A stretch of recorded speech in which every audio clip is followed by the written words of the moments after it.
Hello दोस्तों, स्वागत है आपका मेरे चैनल में। दोस्तों, आज हम बात करने वाले हैं कि कोयले की खदान में हीरे का प्राकृतिक निर्माण होता कैसे है और हमें हीरा किस रूप में प्राप्त होता है। भारत हजारों सालों से इनके कारोबार का केंद्र रहा है। 1700 के दशक के बाद से भारत विश्व का प्रमुख हीरा उत्पादक देश नहीं है। इसके बावजूद भारत में हीरे का खनन जारी है। 2013 में भारत की बड़ी औद्योगिक खदानों और कई छोटी खदानों को मिलाकर केवल 37,515 कैरेट हीरे खनन किए गए थे, जो उस वर्ष पूरे विश्व के उत्पादन 132.9 मिलियन कैरेट के 1% के 10वें हिस्से से भी कम था। बहुत से लोग कहते हैं कि विश्व के पहले हीरे की खोज आज से 4000 साल पहले भारत के गोलकोंडा क्षेत्र में नदी के किनारे की चमकदार रेत में हुई थी। भारत के औद्योगिक शहर सूरत में दुनिया के 92% हीरे को काटने और पॉलिश करने का काम किया जाता है। हीरा बनता कैसे है, इसके लिए हमें इसकी जन्म पत्री देखनी होगी। आवर्त सारणी के 14वें ग्रुप में पहला सदस्य है काला कलुटा कार्बन।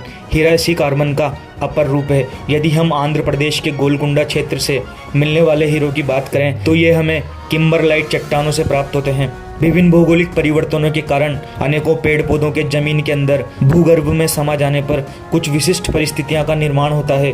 वहाँ ऑक्सीजन का अभाव होता है। इन परिस्थितियों में पेड़ पौधों में उपस्थित कार्बन कोलिफिकेशन की प्रक्रिया द्वारा हजारों लाखों वर्षों में कोल पक्के कोयले में परिवर्तित हो जाता है। किंतु यदि वहाँ का ताप 1500 डिग्री सेंटीग्रेड है, दाब 70,000 एटमॉस्फेयर हो तो कुछ कार्बन हीरे में परिवर्तित हो जाते हैं। इसके बाद भूगर्भ से किम्बरलाइट चट्टान एक तीर की तरह सतह की ओर उठती है और अपने साथ हीरे के टुकड़े भी लेकर आती है। यदि इसकी रफ्तार 15 किलोमीटर प्रति घंटे और भूगर्भ की गहराई पृथ्वी की ऊपरी सतह से 150 किलोमीटर अंदर हो तो यह हीरों को पृथ्वी की ऊपरी सतह तक ले आती है और यही हीरे लोगों को प्राप्त होते हैं। किंतु यदि रफ्तार, तापक्रम या चट्टान के ओरिजिन की गहराई में परिवर्तन आया तो हीरा ग्रेफाइट या कार्बन में बदल जाता है। पृथ्वी की सतह पर आया यह हीरा तराशने की निपुणतापूर्ण कठिन प्रक्रिया से गुजरता है, तब उसका संसार को चकाचौंध करने वाला रूप सामने आता है। विचार की बात यह है कि आखिर क्या संरचनात्मक फर्क है कि वही कार्बन एक परिस्थिति में हीरा बन जाता है,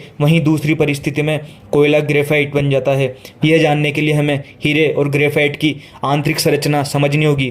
कार्बन की संयोजकता यानी कि अन्य परमाणु से संयुक्त होने वाले 4 बिंदु। डायमंड के केस में ये चारों संयोजकताएं कार्बन के अन्य परमाणुओं की चारों संयोजकता से संबंध होती है और अत्यंत कठोर और संसार के सबसे अधिक कीमती पदार्थ को जन्म देती है। किंतु ग्रेफाइट का अध्ययन करने पर पाया गया कि ग्रेफाइट के केस में कार्बन की 4 संयोजकताओं में से एक भटक जाती है। एक कार्बन का परमाणु अन्यों के साथ सिर्फ 3 संयोजकताओं से जुड़ता है और अब कार्बन हीरा नहीं ग्रेफाइट बन जाता है, जो न विद्युत प्रवाह का विरोध कर पाता है, न उसमें उतनी कठोरता होती है, न वो चमकदार होता है और न मूल्यवान होता है। अब वह आसानी से टूटने वाला काले रंग का पदार्थ बन जाता है। हीरा एक पारदर्शी रत्न है। यह रासायनिक रूप से कार्बन का शुद्धतम रूप है। हीरे में प्रत्येक कार्बन परमाणु 4 अन्य कार्बन परमाणुओं के साथ सहसंयोजी बंध द्वारा जुड़ा रहता है।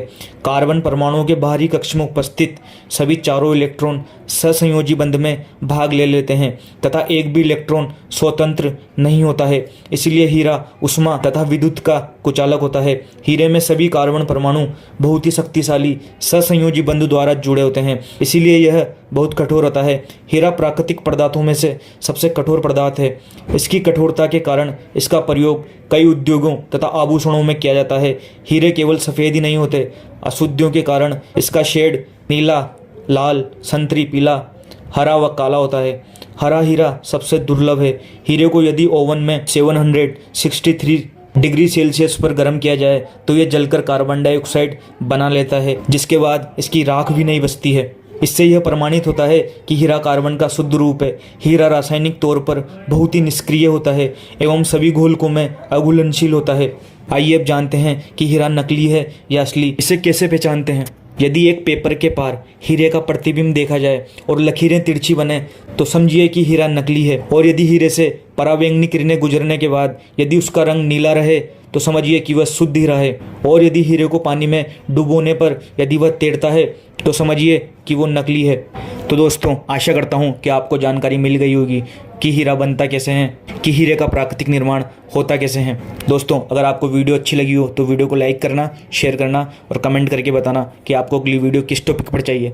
Thank you.